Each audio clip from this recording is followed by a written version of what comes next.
Welcome to Part 2 of Educational Leadership and Orthodoxy for Week 11.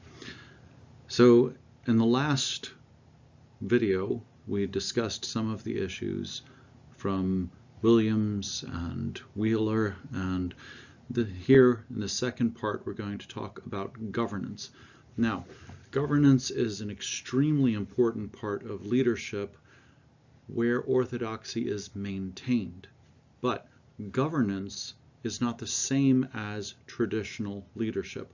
When we traditionally say leadership, we mean the people who are involved in the site right then and there for the day-to-day operations. That's not what governance is. Governance has a role of overseeing the leaders.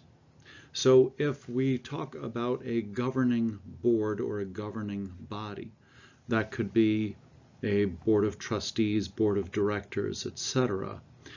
The governing board hires the leader. So here at Erskine Theological Seminary, the ARP Synod appoints a board of directors, board of governors, board of trustees, and those are really interchangeable terms when it gets down to the reality of governance.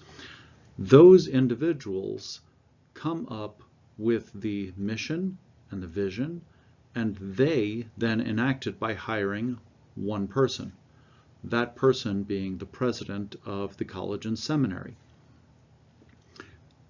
That president provides the day-to-day leadership. The board provides the governance to make sure that the leadership is doing what it is supposed to enact the mission and vision of the board, because that is what the institution is predicated upon. So for us, how do we glorify God? How do we train people to be disciples? That really is a summation of the mission of the seminary. I would recommend that you look up the actual mission and vision statements for the seminary and see how that's the subtext. The words are different, but remember, intentionally, I'm a little bit contentious to get you to think through. Now, the governance of the institution acts on authority. We in the church have to consider what is the authority under which we work. So legally, the governance acts on the authority of the synod, because the ARP synod owns this college and seminary. What is the real authority, though? Hopefully you automatically say, the authority in reality comes from God through the scripture. The ARP synod makes sure that what we do conforms to scripture, the theology of it. That's why governance becomes so important, because the governing board, whoever the real governors are, they are ensuring that we rest within the authority of the church, the authority of Scripture, and do not deviate from that. If we stop and back up just a moment for governance, think about a local church. No matter what church polity you work under, and remember there are three forms of polity. You have the congregational, in which the congregation itself is the authority and the minister works for the congregation. You have the Presbyterian polity, through which you have a session or board of elders, depending on which flavor of Presbyterian you are, and they hire the pastor as a teaching elder, not a ruling elder. So the different forms of elders. And then you have an Episcopal structure. That does not mean just the Episcopal Church. That's the Roman Catholic Church, Lutheran, Methodist, AME, etc., through which there is someone who is designated or elected to be the ruler, the governor, as part of a hierarchical authority system. Now, we get into ideas of governance, the authority should always be the same. For any Christian education endeavor, we might say the authority through which we get the charters, through which we get all of the other components, who says we can do what we do, had best be founded upon Scripture, or we have a problem. That's part of who we are in Christian education. Then we get to what people notice, that the structure of Christian education, whether it is a seminary or a college, or whether it is a structure of Christian education programs at a local church, how we bring together different constituencies, different cohorts of people who might be in the same constituency but moving along in a different path. The idea of how the governing decisions are put into place, that is part of structure. If we look at how many groups are within one church, is it a monolith? Is it just one group? This is the church, absolutely. It doesn't happen. If it's really bad, it might be cliques. It might be subgroups that go off on tangents of their own. But it should not be. A good structure is going to have order, and it's going to allow for the appropriate implementation of the mission and the vision. It's going to make sure that orthodoxy is maintained. When we don't have good structure, which rests under the authority of Scripture and of whatever other church instruments for those interpretive differences, that's where we start to have real problems. The structure should be ensuring a couple of things. It should be ensuring that the needs of the learners are being met, but that they are being met in a way that builds the kingdom and glorifies God. So we have some questions to ask. If we have a youth group, should we have things that help them integrate into modern secular society? Absolutely. Is that going to be uncomfortable for us? Shouldn't be. You may not like the music. I occasionally listen to his FM or whatever so that I can understand modern Christian music. Some of it's very good. Some of it is really terrible. Some of it theologically is bereft. Some of it, people who couldn't make it in the secular music world transition in. Unfortunately, that doesn't really glorify God. But if the message is good, the talent should be there. It is interesting. Recently, an artist, hopefully you've heard of, called Snoop Dogg. He's been one of the classic rappers and R&B artists for a very long time. He has found faith, so he has started putting out Christian music. It's still rap, but it's actually rap from a very talented artist who knows the genre and knows how to bring it forward, and starts singing about some of the practical realities of theology. Tragic, beautiful, wonderful, horrific. I don't know how you're going to describe it, but that starts to approach the issue of structure. Who is saying what structure there should or should not be?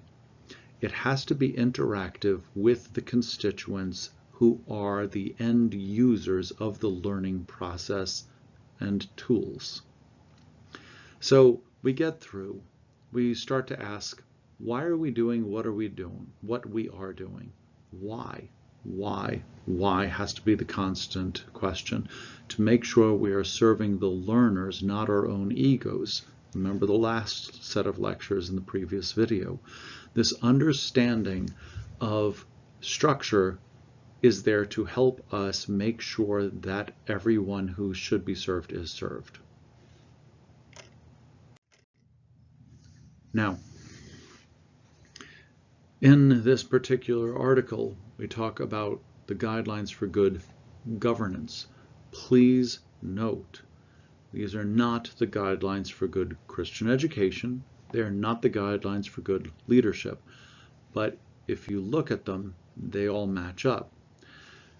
The best governance is always the governance that has a free flow of information back and forth. If governors of whatever, the board members, the session members, the vestry, the board of elders, whatever it is at your church, does not hear information directly from learners, then there's a narrative. So a leadership narrative is almost always dangerous. I sit as the chairman of the board of trustees, the board of directors for the Burton Center in Greenwood, South Carolina, which the state of South Carolina has regional authorities for people with disabilities and special needs. So Governor Nikki Haley appointed me, Governor McMaster's reaffirmed my appointment, so it's a political office in a way.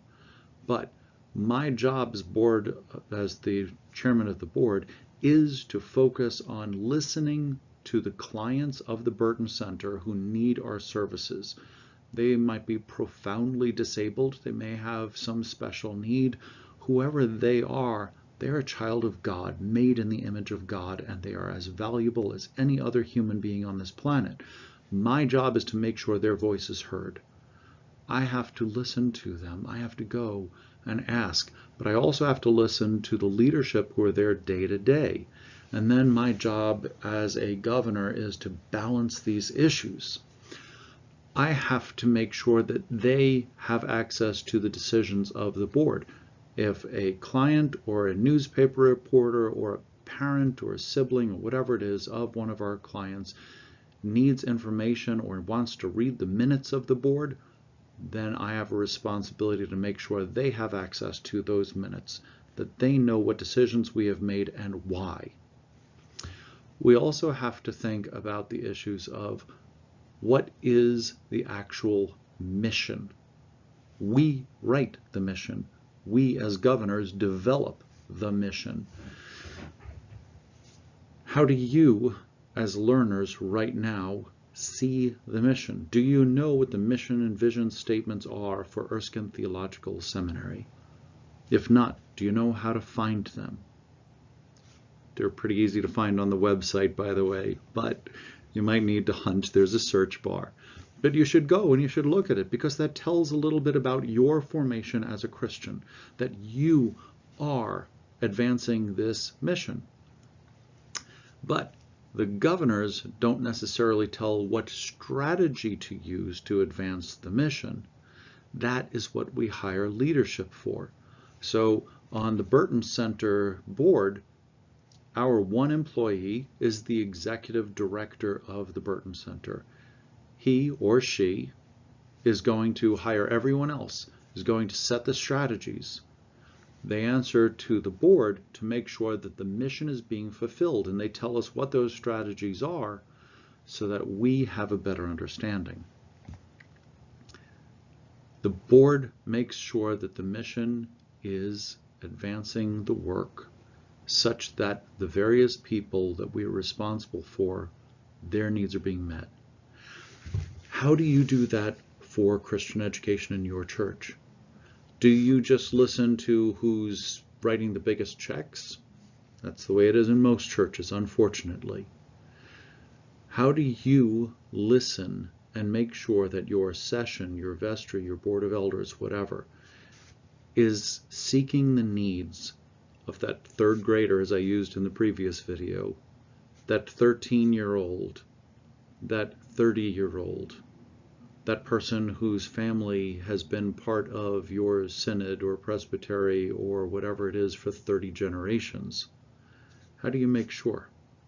That's the balancing act, how you work together. That's also where in the preceding video we talked about humility.